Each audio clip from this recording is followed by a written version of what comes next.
హయాంలో భ్రష్టు పట్టుకుపోయిన ఆలయ పాలనా వ్యవస్థను ప్రక్షాళన చేసే దిశగా కూటమి ప్రభుత్వం చర్యలు చేపట్టింది. ఈ క్రమంలోనే ఆలయాల ట్రస్ట్ బోర్డుల ఏర్పాటుపై దృష్టి పెట్టింది. ఫ్యాన్ పార్టీ పాలకులు సనాతన ధర్మంపై దాడి చేస్తే కూటమి ప్రభుత్వం పరిరక్షణకు ప్రాధాన్యత ఇస్తోంది. ఈ క్రమంలోనే దేవాలయ కమిటీల ఏర్పాటుపై ఫోకస్ చేసింది. ఆలయాల ఆలనా పాలనపై గత వైసీపీ ప్రస్తుత కూటమి సర్కారుల మధ్య ఉన్న తేడాపై ఇన్సైడ్ స్టోరీ.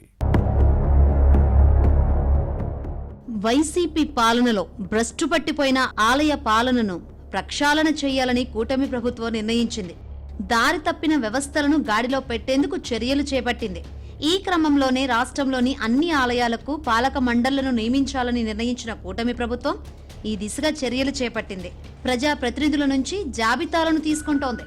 ముందుగా ప్రధాన ఆలయాల ట్రస్ట్ బోర్డులను నియమించి ఆ తర్వాత ద్వితీయ, తృతీయ శ్రేణి గుళ్లకు కమిటీలను వేయాలని నిర్ణయించింది. వైసీపీ పాలనలో ఆలనా పాలన కరువై శిథిలావస్థకు చేరిన ఆలయాల జీర్ణోద్ధరణకు చర్యలు తీసుకుంటోంది. ప్రజల్లో ఆధ్యాత్మిక భావాలను పెంపొందించేందుకు ప్రయత్నిస్తోంది. ఫ్యాన్ పార్టీ పాలనలో కొన్ని ఆలయాల్లో నిత్య ధూపదీప నైవేద్యాలు కరువయ్యాయి. కూటమి పాలనలో ఆ పరిస్థితి లేదు.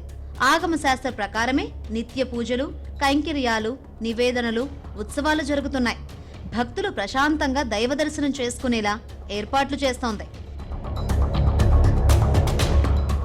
ఇక ఆదాయం వచ్చే ఆలయాలపైనే దృష్టి పెట్టకుండా ఇన్కమ్ లేని గుళ్లకు నిత్య ధూపదీప నైవేద్యాలకు నిధులు ఇస్తోంది. ప్రతి నెల ఒక్కో ఆలయానికి ఇచ్చే ఈ మొత్తాన్ని 6,000 నుంచి 10,000కు పెంచింది. అర్చకులకు ప్రతి నెల చెల్లించే గౌరవ వేతనాన్ని 10,000 నుంచి 15,000 చేసింది. వేలాది మంది వేద పండితులకు ప్రతి నెల 3,000 భృతిని చెల్లిస్తోంది.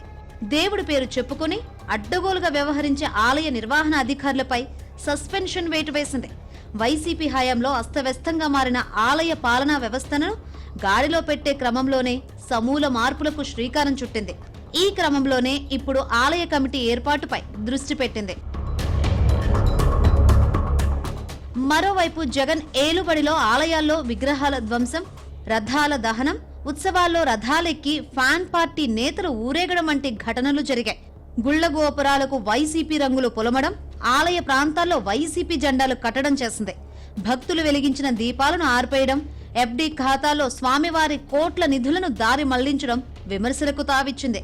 ప్రసాదాల్లో కల్తీ సరుకులు వినియోగించడం, నిధులు కాజేయడం భక్తులను వేదనకు గురిచేసింది. ఆలయాల భూములు, స్థలాల రికార్డులను తారుమారు చేసి సొంతం చేసుకున్నారన్న ఆరోపణలు వచ్చాయి. దేవుళ్లను అవమానించడం, సనాతన ధర్మాన్ని అవహేళన చేయడం, ఇలాంటి దుర్మార్గాలు హద్దు అదుపు లేకుండా సాగే. చివరకు భక్తులు ప్రశాంతంగా ఆలయాలను దర్శించాలంటేనే భయపడే పరిస్థితులు గత ప్రభుత్వం కల్పించింది. వారి మనోభావాలను అనునిత్యం దెబ్బతీస్తూ వికృతానందం పొందారు. కూటమి ప్రభుత్వం ఆలయాల నిర్వహణలో వచ్చిన మార్పులు, జగన్ ప్రభుత్వ హయాంలో కొనసాగిన ఆకృత్యాలను ప్రజలు చర్చించుకుంటున్నారు. అది సహించలేని వైసీపీ పెద్దలు ఆలయాల్లో ఏదో జరిగిపోతుందంటూ దుష్ప్రచారం చేస్తూ రాజకీయ లబ్ధి పొందాలని దురాలోచనలు చేశారు. వారి డైరెక్షన్లో వైసీపీ పిల్ల సైకోలు రెచ్చిపోయారు. లడ్డూ ప్రసాదంలో బొద్దింక ఉందని, మేకు వచ్చిందంటూ పాత ఫేక్ వీడియోలు, ఫోటోలను సామాజిక మాధ్యమాల్లో పెడుతూ విష ప్రచారం చేస్తున్నారు. ఏదో ఘోరం జరిగిపోతుందంటూ కల్లోలం సృష్టించాలని చూస్తే కూటమి ప్రభుత్వం అప్రమత్తంగా వ్యవహరించి వాటికి మొదట్లోనే బ్రేక్లు వేసింది. రాజకీయ ప్రయోజనాల కోసం సనాతన ధర్మంపై విషం కక్కడం చివరికి ఆ పార్టీకే చేటైంది. సూర్యుడిపై ఉమ్మాలని చూస్తే ఏమవుతుందో వైసీపీ నేతలకు తెలుసు. అయినా అదే పని చేస్తూ అభాసుపాలవుతున్నారు. నిప్పులతో చెలగాటమాడితే కాలిపోతారు. దేవుళ్లతో ఆడుకొని భక్తుల మనోభావాలను దెబ్బతీయాలని చూస్తే ఫ్యాన్ పార్టీ నేతలకు అదే శాస్తి జరుగుతుందని సనాతన వాదులు, హిందూ ధార్మిక సంఘాలు హెచ్చరిస్తున్నాయి.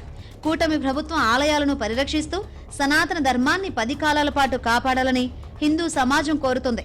ఆలయాలపై దుష్ప్రచారం చేసే విషయంలో